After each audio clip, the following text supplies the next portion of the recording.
تو نبیوں اور رسولوں کو چونکہ وہ نظر البشر کے طریقے پر ہوتے ہیں تو کوئی عبادت وغیرہ کرنے کی ضرورت ہی نہیں پڑتی ان کو. ہاں، وہ اللہ کی نظروں کے ذریعے ہی ان کی تربیت ہو جاتی ہے، سینہ منور ہو جاتا ہے.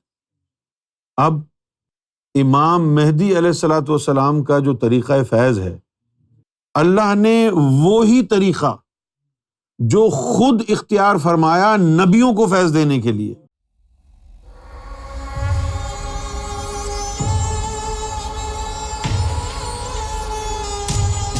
جتنے بھی انبیاء کرام آئے ہیں، کوئی ریکارڈ پر نہیں ہے پوری تاریخ میں کہ ان میں سے کوئی ایک نبی بھی مدرسے میں جا کے پڑھا تھا.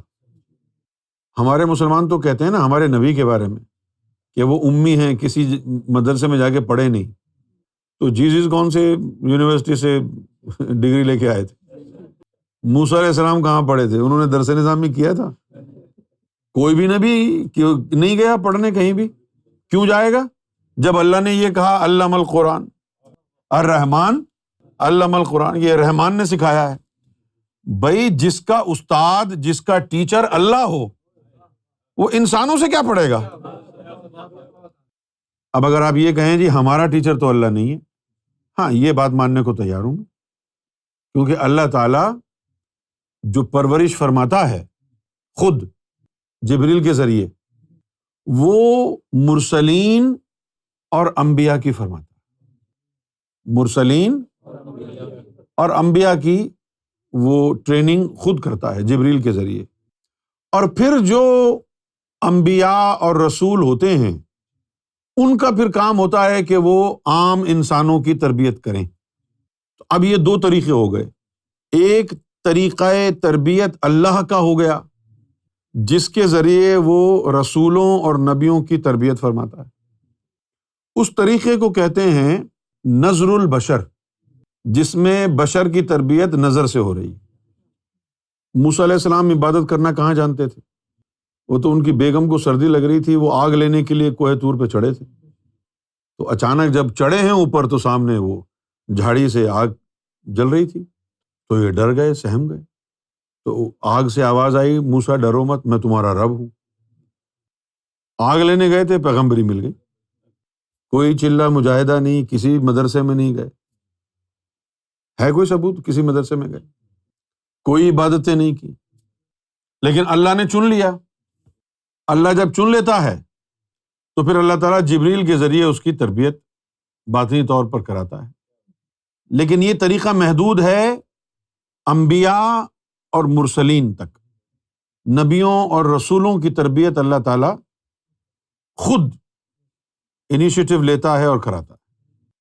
یہ نہیں ہے کہ کوئی نبی دعا کرے کہ اللہ میری تربیت کب ہوگی، ایسا نہیں ہے. وہ اپنے کاموں میں ہوتے ہیں، ان کو پتہ ہی نہیں ہوتا ہے کہ انہوں نے نبی بننا ہے. اچانک ایک دن جبریل آ جاتا ہے سامنے، کہتا ہے چلو جی تیاری شروع.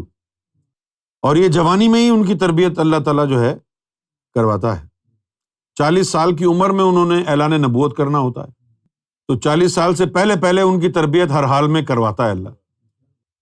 اسی لیے مولانا روم نے بھی کہا تھا کہ در جوانی توبہ کردن شیوہ پیغمبری، کہ جوانی میں توبہ طائب ہونا یہ پیغمبروں کا شیوا ہے. 40 سال کی عمر میں نبیوں نے، رسولوں نے اعلان نبوت کرنا ہوتا ہے، تو پھر 40 سال سے پہلے ہی ان کی تربیت مکمل ہوگی نا. یہ ڈیسیشن کہ بھائی میں فلاں کو رسول بنا رہا ہوں، فلاں کو نبی بنا رہا ہوں، یہ نبی نے تو نہیں لینا ہوتا.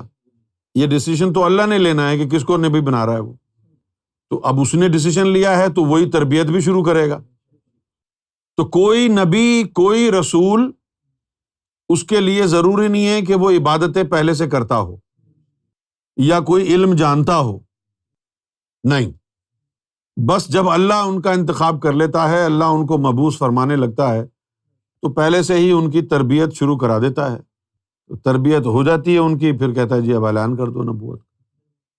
اور جی یہ جو طریقہ ہے جس کے ذریعے اللہ تعالیٰ ان کو فیض دیتا ہے، یہ طریقہ کہلاتا ہے نظر البشر کا. اس میں کوئی وسیلہ نہیں.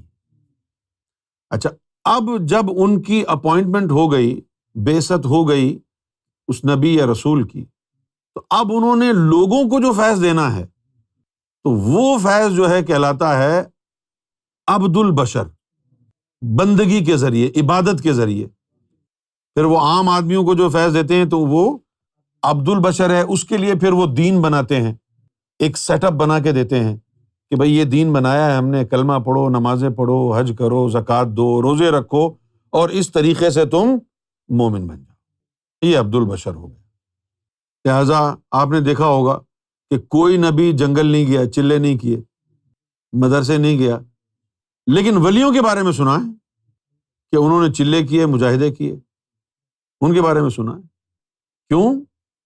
کہ وہ غیر نبی ہونے کی وجہ سے وہ جو فیسلٹی اللہ تعالیٰ نے نذر البشر کی رکھی ہے رسولوں کے لیے اور انبیاء کے لیے، اس کو حاصل نہیں کر سکتے۔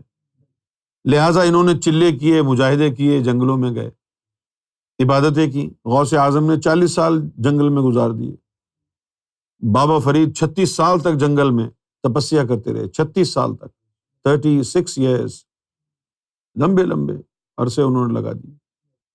عام آدمی ہو یا ولی ہو یا فقیر ہو، یہ سب عبد البشر میں آتے ہیں، صرف نبی اور رسول نذر البشر میں آتے ہیں۔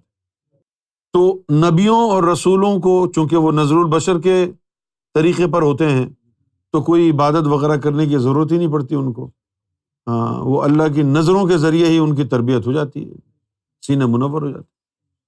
اب امام مہدی علیہ الصلوۃ والسلام کا جو طریقہ فیض ہے، اللہ نے وہی طریقہ جو خود اختیار فرمایا نبیوں کو فیض دینے کے لیے، وہی طریقہ امام مہدی کو دیا ہے اب انسانوں کو فیض دینے کے لیے،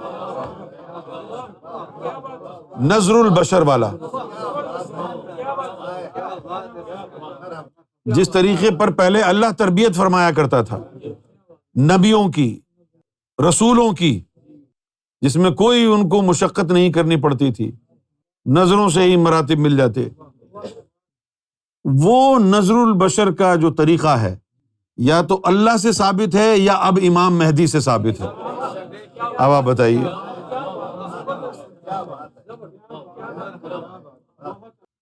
اچھا، اب چونکہ امام مہدی علیہ الصلوۃ والسلام کو اللہ تعالیٰ نے وہی طریقہ عطا فرمایا ہے جس طریقے پر اللہ نے خود نبیوں اور رسولوں کو فیض دیا، تو اب امام مہدی جن کی نظروں سے تربیت فرماتے ہیں تو ان لوگوں میں رغبت نہیں ہوتی کہ وہ چلے کریں، مجاہدے کریں، ایکسٹرا نمازیں پڑھیں، ایکسٹرا روزے رکھیں۔ یہ لفظ ایکسٹرا ہے، یہ بچت کے لیے ہے۔ یہ لفظ ایکسٹرا جو ہے ایکسٹرا ہے۔ لہٰذا امام مہدی کے ماننے والوں کو آپ محسوس کریں گے کہ ان کے اندر ظاہری عبادات کرنے کا کوئی شوق نہیں ہے۔ تو یہ جو نذر البشر کا جو طریقہ ہے، اس طریقے میں عبادات میں رغبت نہیں ہوتی، اس میں امام مہدی کی نظروں سے ترقی ہوتی رہتی ہے۔ وہ دل جو ہے اور سینے کی جو مخلوقیں ہیں وہ امام مہدی کی نظروں میں رہتے ہیں، ان کے اوپر نور کی نظر ڈالتے رہتے ہیں، تو ان نظروں سے وہ اندر کی جو چیزیں ہوتی ہیں ان کی تربیت ہو جاتی ہے۔ لیکن جو عام لوگ جب یہ دیکھتے ہیں تو وہ پرانے سسٹم کے تحت سمجھتے ہیں، اور پھر وہ اس عظیم ترین جو اللہ کی نعمت ہے، یعنی ترسیل نور بذریعہ نظر، یہ نعمت عظمیٰ ہے، اس کو جھٹلانے کے لیے پھر بڑی بڑی بیہودہ باتیں مولوی کرنے لگ جاتے ہیں۔ کہتے ہیں جی کہ تم عبادات نہیں کر رہے ہو، عبادتیں تو محمد رسول اللہ کو معاف نہیں تھی، ایسی باتیں کرنے لگ جاتے ہیں۔ محمد رسول اللہ نے تو جو بھی عبادت کی ہے وہ ہمارے لیے، امتیوں کے لیے کی ہے، ان کو تو ضرورت نہیں تھی، ٹھیک ہے، ان کو تو ضرورت نہیں تھی۔ آپ نے تو فرمایا کہ میں اس دنیا میں آنے سے پہلے بھی نبی تھا، بلکہ حدیث شریف کے الفاظ ہیں کہ جب آدم مٹی گارے اور روح کے مابین تھے میں اس وقت بھی نبی تھا۔ نبی کریم صلی اللہ علیہ وسلم کے لیے تو اللہ نے فرمایا لولاک لما خلقت الافلاک، یا رسول اللہ اگر آپ کو پیدا کرنا مقصد نہ ہوتا تو زمین و آسمان نہ بناتا۔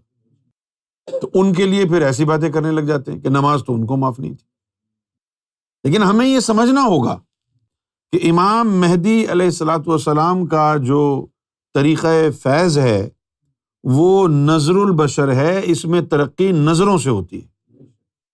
اب جب ہم مانچسٹر میں تھے تو نوکری وغیرہ ڈھونڈتے تھے نا ادھر ادھر، تو اپنے مطلب کی کوئی ملتی نہیں تھی، نہیں ملتی تھی تو گھر پہ بیٹھے رہتے تھے۔ پھر ہمارے جو ہے پڑوس میں ایک پاکستانی بھائی نے بتایا کہ یار تم کیا کام کرتے ہو؟ میں نے کہا جی کوئی کام نہیں کرتے، کچھ نہیں کرتے، یہی کام ہے بس، کیونکہ کچھ نہ کرنا بہت بڑی کرامت ہے۔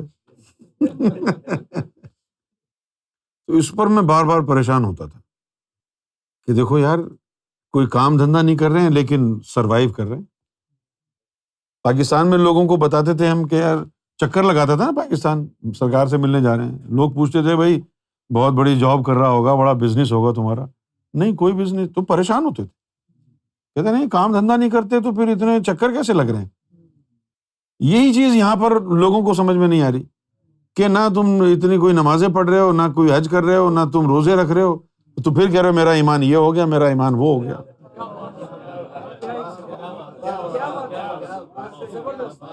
اب ان کو ہم کیا کہیں کہ یہ گوہرین سپورٹ پر ہیں، ہم کام دھندا نہیں ہے، وہ سرکار چلا رہی ہے۔ انکم سپورٹ جو ہے، جو سوشل اسسٹنس ہے، سوشل سیکورٹی کے دفتر یہاں جاتے۔ ابے جب انسانوں نے اتنی آسانی پیدا کر دی ہے تو پھر اللہ کے نظام میں شک کیوں ہے؟ کہ یہ نمازیں تو پڑھتا نہیں ہے، اس کا دل کیسے اللہ اللہ کر سکتا ہے؟ ابے تو کام تو کرتا نہیں ہے، تو نے تو ہونڈا رکھی ہوئی ہے، تو کام تو کرتا نہیں ہے، تو نے تو اپنے گھر پر اتنی ساری چیزیں رکھی ہوئی ہیں، کہیں ٹیلی ویژن ہے، کہیں کچھ ہے، کہیں کچھ ہے، کمپیوٹر رکھے ہوئے، یہ کہاں سے آئے؟ جی ہم کو گورنمنٹ دے رہی ہے، تو ہمیں بھی تو گورنمنٹ دے رہی ہے، ہماری گورنمنٹ کا نام گور شاہی ہے۔ دوسری بات کہ یہ کوئی پہلی دفعہ ہوا ہے؟ حضور نبی کریم صلی اللہ علیہ وسلم کے دور میں جو ایمان کی حالت میں حضور کی صحبت میں بیٹھ گئے اور صحابی کہلائے، مجھے بتاؤ آپ کوئی ان کے مقام تک پہنچ سکتا ہے؟ صحابہ کرام کے مقام تک کوئی پہنچ سکتا ہے؟ نہیں پہنچ سکتا نا۔ کیوں؟ انہوں نے کون سی ایسی خاص عبادت کی ہے؟ ساری عبادتیں وہی کی ہیں انہوں نے، ایک چیز خاص ہے، صحبت محمد صلی اللہ علیہ وسلم، سب سے بڑی چیز وہ ہے۔ اسی طرح امام مہدی کی نظر سب سے بڑی چیز ہے، کوئی عبادت نظر امام مہدی کو نہیں پا سکتی، اس کا مقابلہ نہیں کر سکتی۔ تو جو ان کی نظر میں آ جاتا ہے اس کا تکیہ عبادت پر نہیں گوہر شاہی پر ہو جاتا۔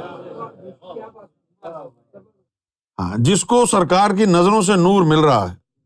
اور پھر اللہ نے قرآن میں بھی ایسے ہی فرمایا ہے، افمن شرح اللہ صدرہ للاسلام، کہ جس نے شرح صدر کر لی اس میں ذات اللہ سے، تو کیا ہوگا؟ فہو علی نور من ربہ، تو پھر اس کو اپنے رب کی طرف سے نور ملنا شروع ہو جائے۔